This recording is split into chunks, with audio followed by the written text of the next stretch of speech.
It is Wednesday, the 14th day of June, 2023, and it is a great day to be alive, ain't it? Seriously, if you're listening to this for some ungodly reason, you're upright, and that's a win. So, congratulations. Plus, you get to live in a world where Extreme has just released a new album in 2023. Yeah, Extreme, more than words Extreme. And again, it's 2023. Never thought I'd see it. I've been a fan for a while, going all the way back to 1990s Extreme 2 Porno Graffiti. Smash hit after smash hit. And now they've just released a new smash record called 6. And hear me out, it's really fucking good. No joke. Yeah, it's chock full of the usual cheese, but it's actually quite good. Nuno Betancourt can still absolutely shred, and Gary Sharon is still Gary fucking Sharon. I'm genuinely excited by this, and as I was typing out the open here, I just realized that I never bought the tickets to their show that I told my dear pals John and Mark that I would. Exhibit number 961 of why I'm just not a good friend. Fucking hell.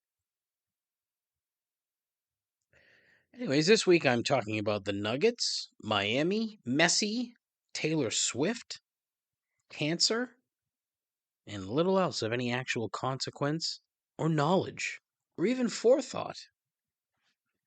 But that's all right here, right now, on episode number 160 of a poorly recorded, probably sounds like shit, complaints and observations. Still, a voyage into the mundane and an exercise in futility. Swimming in the absurd while drowning in unearned self-importance. Entirely unworthy of your time. It is the world's worst podcast. This is Complaints and Observations with Dave LaPointe.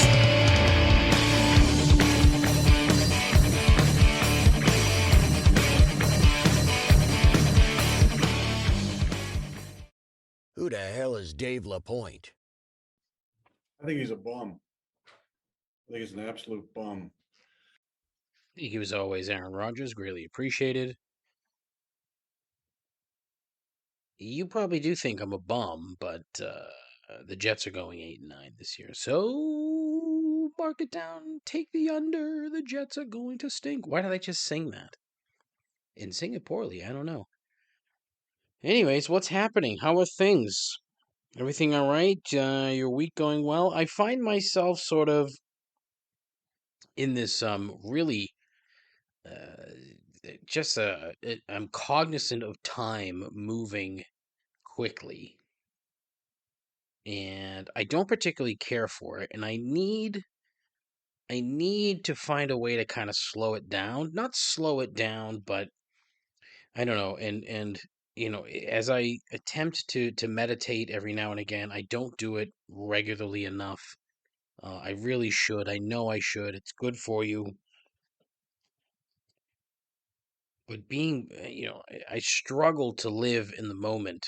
I'm always looking ahead. I'm always looking behind. And I think it's part of, my current line of work where it's always looking ahead. Always, always, always looking ahead. So it's just, you kind of get stuck in that mode, right? For the lack of a better term. I don't know. I don't even know why I brought this up. It's not on the show sheet. Not on the good old show sheet. I just was blurting shit out. But it's a free-flowing stream of consciousness here on occasion, right? Sometimes my brain will usually shut off at about 6 o'clock. And so doing this after a full day of sitting on my ass and staring at screens all day can sometimes be a bit of a drag. But as I was doing the show sheet, The words just were pouring out of me like those, the old chicken on a stick things at the Hong Kong and Faneuil Hall. If you know, you know. And then I was reading some great news that's come to light recently. I mean, really, just delightful, wonderful stuff. There's a shortage of some very important and rather vital chemotherapy drugs. Oh boy, Dave, isn't that exciting? Isn't that exactly why you tuned into this pile of shit? Was to hear a fucking dummy like me opine on, you know, shit that I really have no business talking about. But guess what? I'm a goddamn middle aged white American. That's what we do. That's what we do. Anywho, so yeah, there's a number of doctors and providers throughout our fair country here that currently are not able to access some rather important drugs for their patients, right? There are a couple specifically that are a problem: carboplatin and cisplatin. It kind of goes back to what I've said. Who the fuck names these things, and why do they have such stupid names?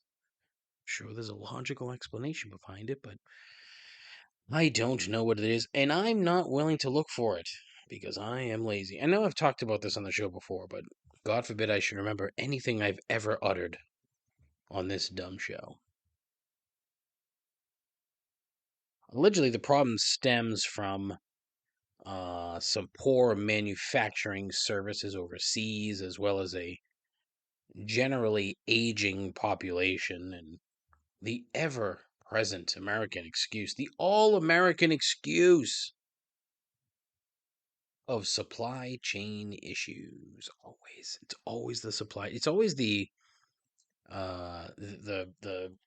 like fucking like nebulous is not the right word, and I don't know why that word keeps coming into my head, but it's not. The sort of overriding pie in the sky, not pie in the sky, but just fuck. Yeah, see, it's too late for me to be doing this shit. It's creeping up on my bedtime, for fuck's sake. And but anyways, supply chain issues is always one of those things floating around in the background that there's no it's not a physical thing, right? It's always like it's a bunch of number of events that come together to create a thing. So when one of those things isn't there, now you have supply chain issues. On the surface, it's really easy to think that it, at least the first two are viable, right? More people need it. The amount available isn't increasing. Boom, shortage. And that's fine. That's fine. That's logical. It's the last one that I always struggle with. And it seems to always circle back to greed and that these companies that manufacture and distribute these drugs simply aren't willing to dip into their Scrooge McDuck-esque money bins to offer better wages and attract more people to work within this supply chain. Eventually that word is going to come to me. The word that I'm looking for is going to come to me. Whatever. It's a tired story, but in this case, it's not toilet paper or new cars. It's fucking cancer drugs. This is a problem, right? Seems there's a plant in India that was making the vast majority of this shit. And because the sweatshop was found to be a bigger sweatshop than usual, some measures had to be made to improve the facilities. So it had to be shut down. And then boom, now you have less drugs. Now you've got fewer people getting the medicine that they need to live. Right? That's sort of the idea behind these drugs, is that you give them to people so that they stay alive and fight the cancer cells that are inside their bodies in order to continue living. That's the goal. You would think it would be a bigger deal, right? You think this would be Logically speaking, 1A, top of the fold type news. No.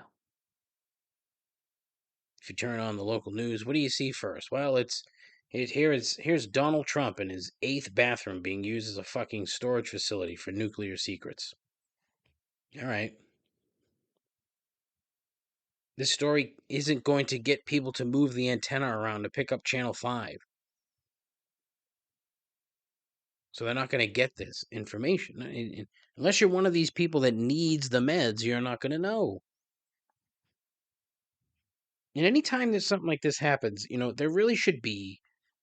This is where people should actually march on Washington, clad in face coverings and brandishing IV bags, carefully climbing the stairs of the Capitol, and hope these fucking clowns can pull their heads out of their ass long enough to actually give a fuck about actual average Americans. The ones that are dying of fucking cancer. And you're gonna, if you hear anything, it'll be the random congressional action. Someone will put forth a bill like that has a clever, kitschy name. Maybe a celebrity will get behind it, and 6 years later, something will come of it, and by the time it gets passed, half the people that were standing behind said celebrity will be dead because they didn't get what they fucking needed. Well, that's exciting. Oh, good.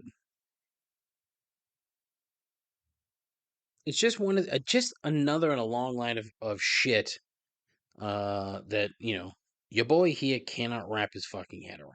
I don't understand how simple things like trying to provide medicine for sick people is such a difficult process, and one that has so many fucking layers that you can't sift through them. And how many people are gonna look? This is not you know how many people are gonna die? 12. No, it's not. It shouldn't be more than 0 because they simply couldn't get the drug, right? And if they're going to die, well, they're going to die of cancer, whatever fucking random cancer that's destroying their body that they happen to get. That's what's going to kill them. But there's probably a little bit more to it. I mean, if they can't get these chemo drugs and they suddenly die because of it, well, then there's your problem. There you go. That's the issue. It's depressing. It's very depressing to fall into these rabbit holes because it just tends to reinforce all the fucking it's random shit that I believe. And so when looking into this one further, which is really just me pawing at the surface of the internet, I came across something called the Society of Gynecological Oncology. That's a mouthful. Don't be gross. Seems there's a handful of gynecological cancers affected by this, so they're weighing in and taking real action to get their point across. This Society of Gynecological Oncology. And look, this is not to berate this particular group of people, doctors, executives, high priced lawyers, corporations, what have you. I'm sure they all mean very well.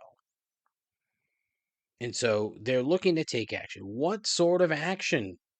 You may be asking yourself.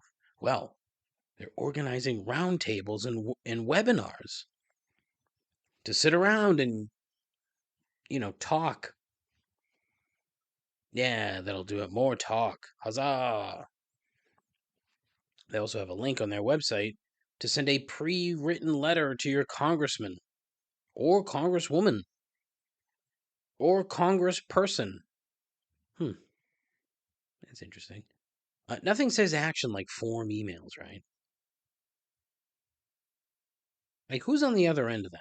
Like some fucking poor intern who has to sift through and count them all. Yeah, Senator, we received 42 emails about drug shortages today. Just thought you should know. I'm gonna go sit back down and have a glass of milk. I picture congressional interns sound exactly like that. And they all drink milk. My guess is, though, it's the complete opposite. They're all fucking borderline alcoholics, fuck like rabbits, and probably still talk like this.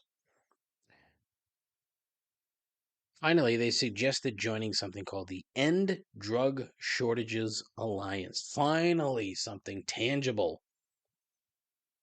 Yeah, get right in there and join the EDSA. Managed and funded by, well, it's a company that I've just, I wrote down the wrong fucking name. Vizient. It's called Vizient. Stupid. Stupid, stupid, David. Anyways, Vizient is a pharmaceutical supply chain, healthcare services, and employee insurance company. So, in other words, the way to help, quote, end drug shortages, end quote, is by empowering a massive corporation to make more money. Yeah, America. America. I just, it's not as if we're alone in being shitty to our people that are old, sick, dying, veterans, etc., etc. Okay? We're not alone in that. That's a group effort here on planet Earth. Being shitty to the ones that one need it, two fought for it, or three are can't afford it. Let's be shitty to those three groups. Because why not?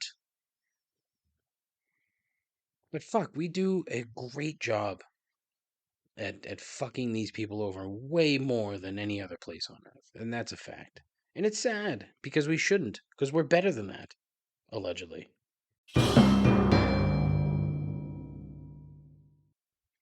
That was a surprisingly well timed transition. The ominous drums. It is just a matter of time before I go crawling back to Spotify because the way that this is working for me right now, it just ain't working. It really ain't. Like I'm recording this on Audacity. I can't get levels right. I can't fucking do much of anything. It's brutal. Brutal. Brutal. Yeah, it's fucking brutal. You know it's not brutal? Your Denver Nuggets, the best basketball team on earth. It was really a foregone conclusion, if I'm being honest. The Heat gave it everything they had just to beat the Celtics, and so they limped into the finals. Gentleman's sweep. Off we go. There was a bit of behind the scenes chatter, apparently. I read it a lot about on Twitter and various fucking comment sections across the interwebs. That the Heat's stated goal this series was to beat the Celtics in the playoffs. And if that's true, and look, it wouldn't surprise me if it was, but what a bunch of fucking losers. Like, congratulations, you finished in second place. Sure, it's better than the Celtics, but who cares? Like, what the fuck does it matter? Neither of those two shit teams won. And the only things they'll be remembered for were, Miami came very close to blowing a 3-0 lead for the first time in the history of the NBA. And also that the Celtics blew a golden opportunity to come back from a 3-0 deficit for the first time in the history of the NBA. And so now you have a stated narrative that I've seen way too often. A stated narrative of sports fans in South Florida that their teams beat the Celtics and the Bruins. Oh, fuck yeah, yippee! We finished in second. Where's the Indianapolis Colts style banner for the city, for the for the entire section of the state, all of South Florida? There should just be one banner that covers the whole godforsaken place that just says second place. It'll be fitting when that fucking douchebag governor of theirs finishes in second place. The number of dumb Miami fans who have spent time saying shit like that proves two things to me. Number one, Boston is clearly renting space in your collective heads for far too long. And seriously, get over it. Get over it. The teams in this town stink right now. They're not good. And the teams in Miami are better right now. So why the fuck do you care about us? Enough. Stop. It's not hard to figure out. And secondly, and more importantly, you're not spending nearly enough time talking about the fact that Lionel fucking Messi is going to be playing soccer 32 miles north of downtown Miami in something called DRV PNK Stadium that holds a whopping 18,000 fans. What the actual fuck? Like, I half expected the people of Miami to really get excited, right? Really, really, really get excited. And I'm sure there's a lot, and I'm sure that it is, and I'm sure down there it's a big deal. But I mean, the problem is that, you know, nobody nobody outside of the city or outside of South Florida pays much attention to South Florida. And I think it's an identity complex that they have. It's just a weird sort of uh inferiority complex was the word I was looking for. See, I can't do it. I'm so bad at this.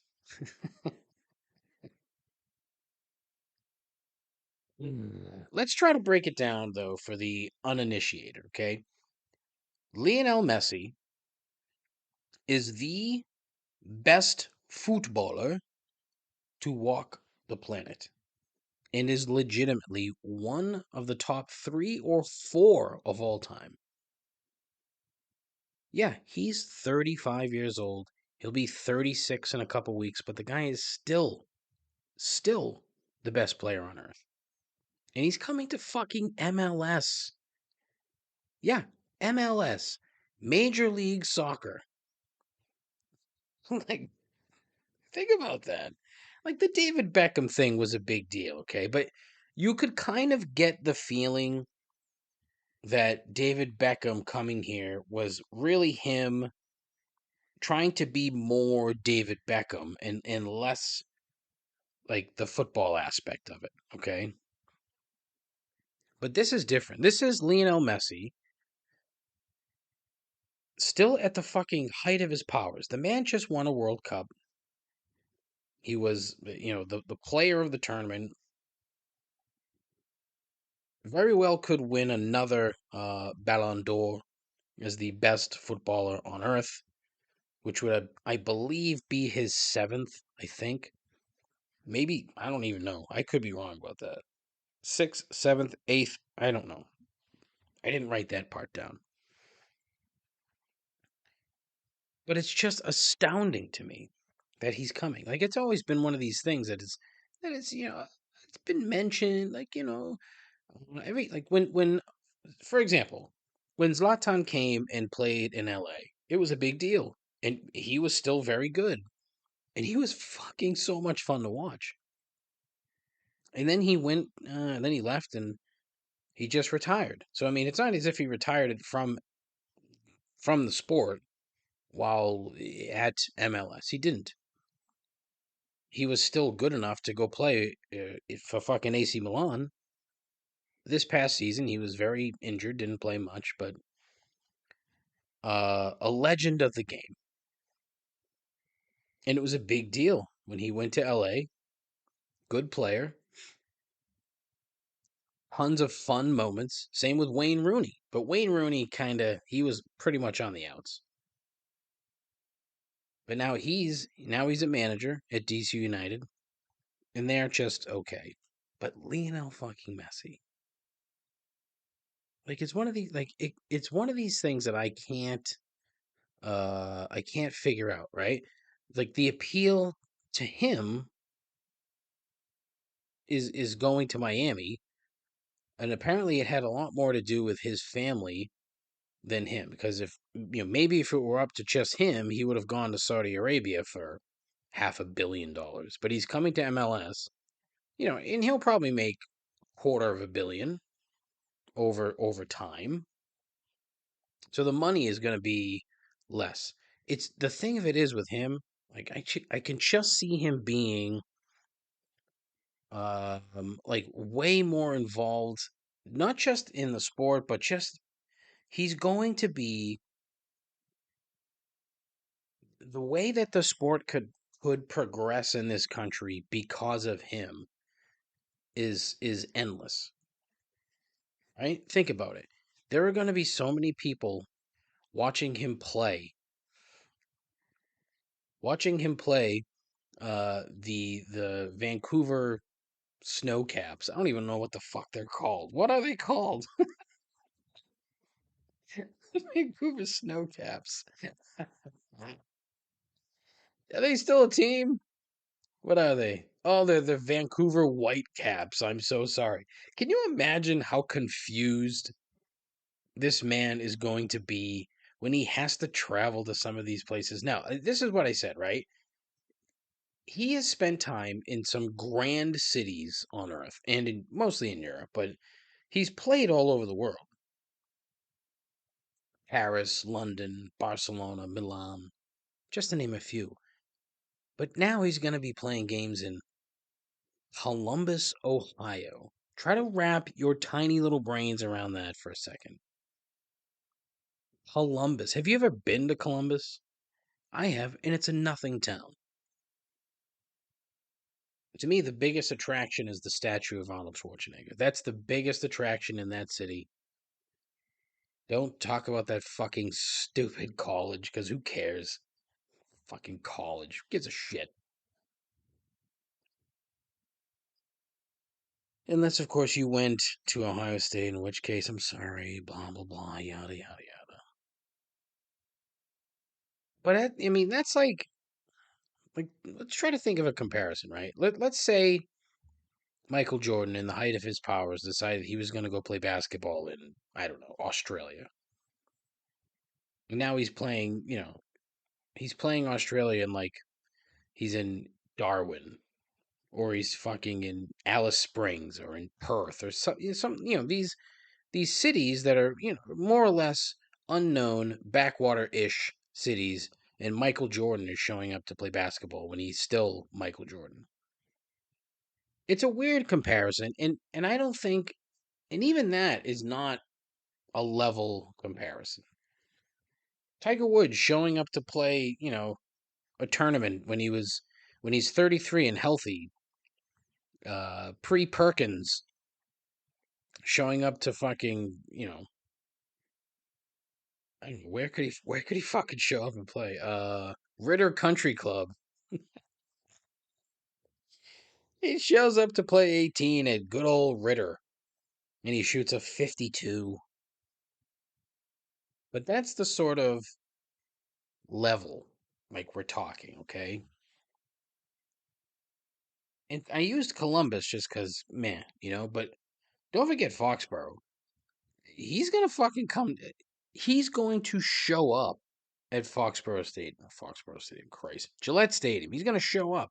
Now, I don't think there's any fucking way he actually puts 2 feet on that playing surface. No way in hell.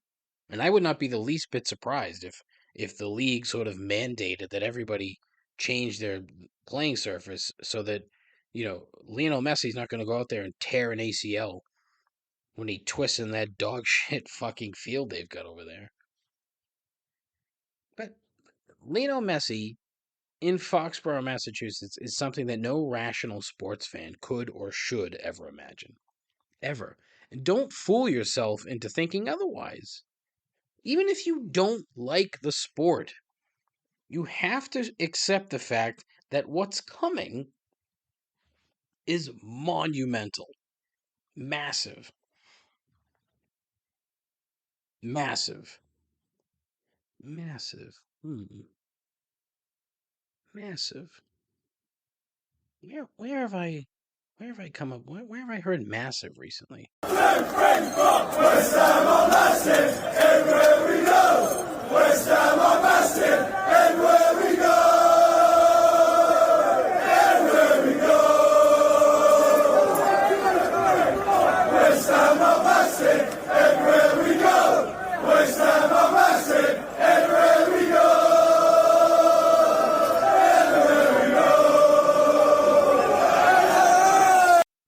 Oh, that's right. That's fucking right. West Ham are massive. European Conference League champions, bringing home a fucking trophy for the first time since 1980. Fucking hell. That was awesome. Look, I have been I've really been into the sport, I would say probably for the last decade or so, okay? Passing interest here and there prior to that. Played a lot of soccer as a kid. Terrible, terrible soccer player. I mean, just abysmal.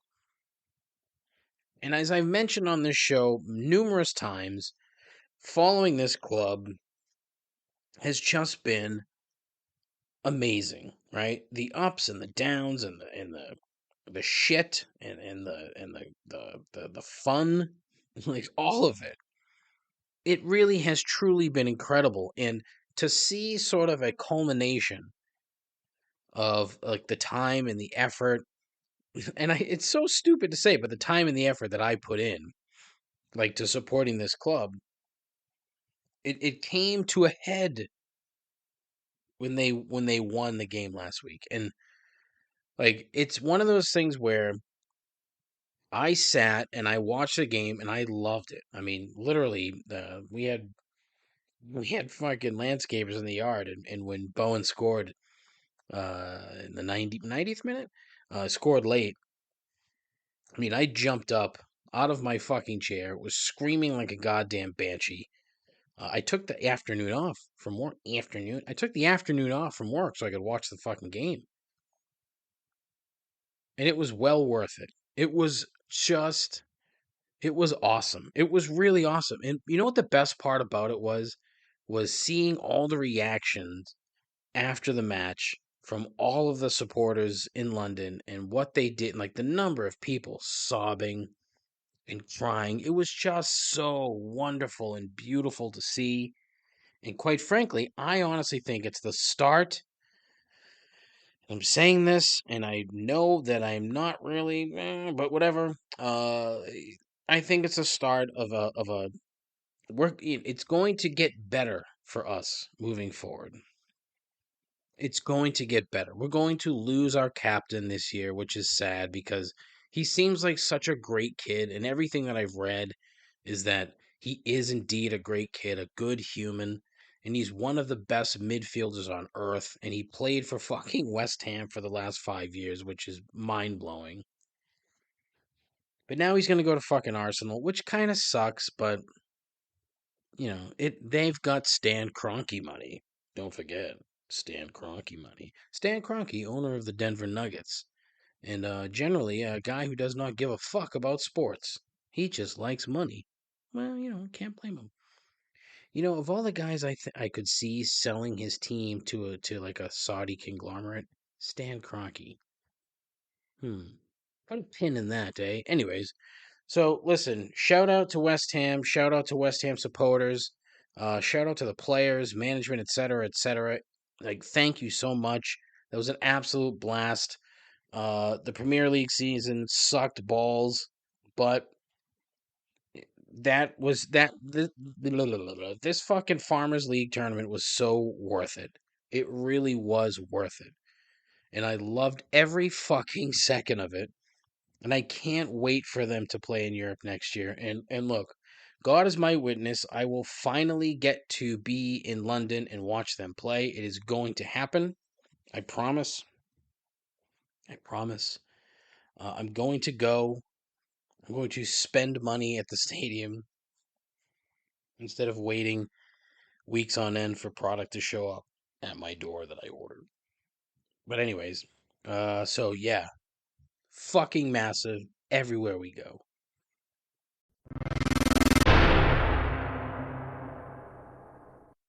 Another week, another missing jazz transition, leading up to everyone's favorite part of the show. As oh fuck, I screwed that up. Anyways, three, two, one. As it is Wednesday, it is time for everyone's favorite part of the program, the end, and three gripes. Gripe number one, Swifties. Swifties. All right. I need to preface this by saying, like, I don't have an issue with Taylor Swift. I don't have an issue with her music. I don't have an issue with her fans per se. But what's the deal here? I honestly don't get it. What am I missing? I need I need clarity here. I don't particularly have much of a thought about it, but why are her concerts suddenly the biggest events in the country? Like, where's the disconnect between me and Taylor Swift?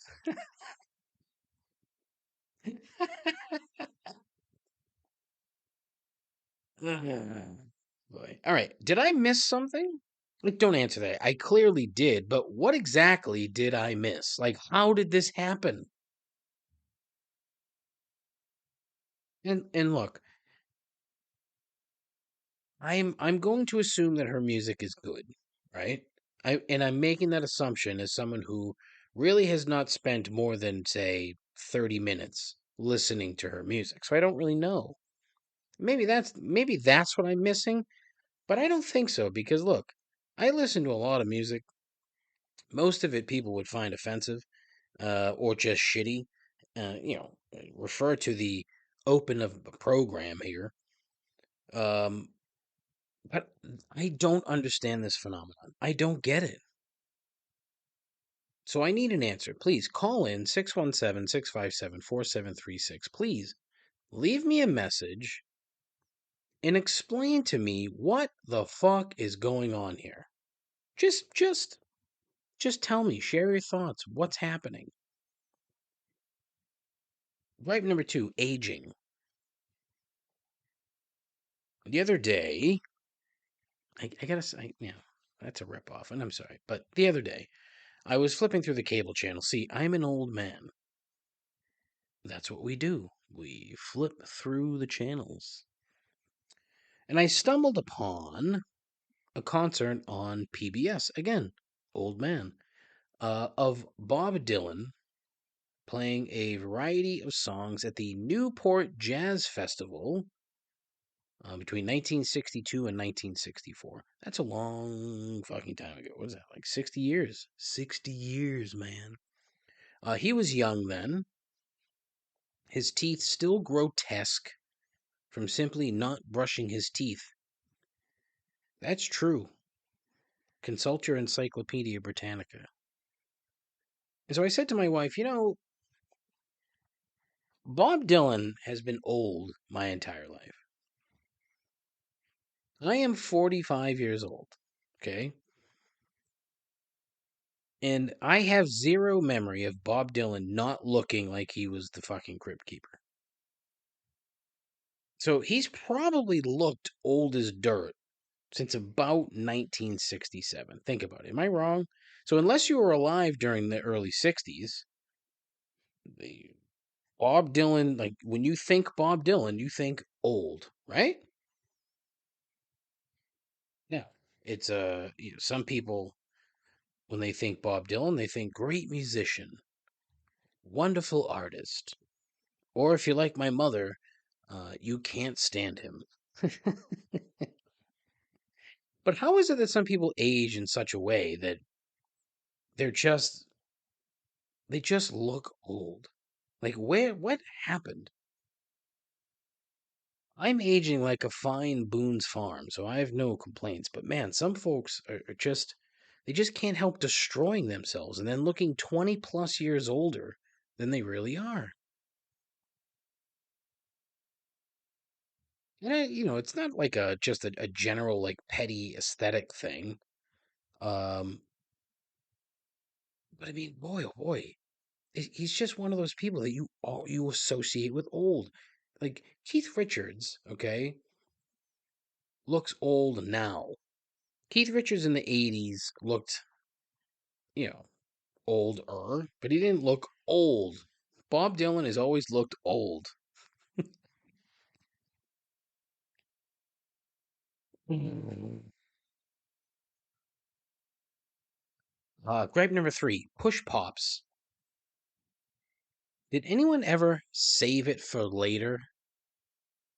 No, because by the time later rolled around, that fucking thing has been in your pocket for hours and it's gross. And sure, you'd wash it off and have a go at it, but it wasn't the same. So fuck you, push pops.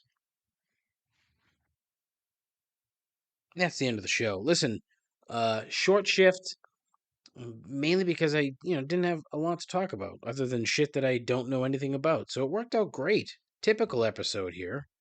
Hopefully you found uh, some redeeming value, right? Hopefully it was just to provide background noise while you're mowing your lawn. Thank you, John. But if you'd like to get involved, 617-657-4736. Call in, leave a voicemail. What's on your mind? Is it a complaint? Is it an observation? Is it a gripe? Is it directions to the nearest In-N-Out burger? I don't know. Give me something. Content, baby. And I really think I'm going back to fucking Spotify to record these things because I'm an idiot and these are not coming out good. There's just way too much effort going in here. Anyways, I have a Twitter page. I don't know how much longer I'm going to be able to hold out. I'm trying. I'm holding on by a fucking thread here. But man, that dumb motherfucker is working so hard to just push fucking people who don't want to deal with bullshit off of his platform. Whatever. That's at Complaints Pod. I have an Instagram page, also at Complaints Pod. I have a Facebook page, but fuck Facebook. I have a Twitch channel that I can't figure out. I have a YouTube page that I don't use. I have a post and a Mastodon, and I've put in to be in on Blue Sky, because I'm sure that's not going to turn into a fucking cesspool at some point, right? Ugh. What else do I have? No, that's about it. But yeah, call in, leave a message, say what's going on. As always, look, if you are listening to this shit, thank you so very much. I ask you tell your friends, tell your moms, and please, take care of yourself, take care of each other. Godspeed. Ta ta.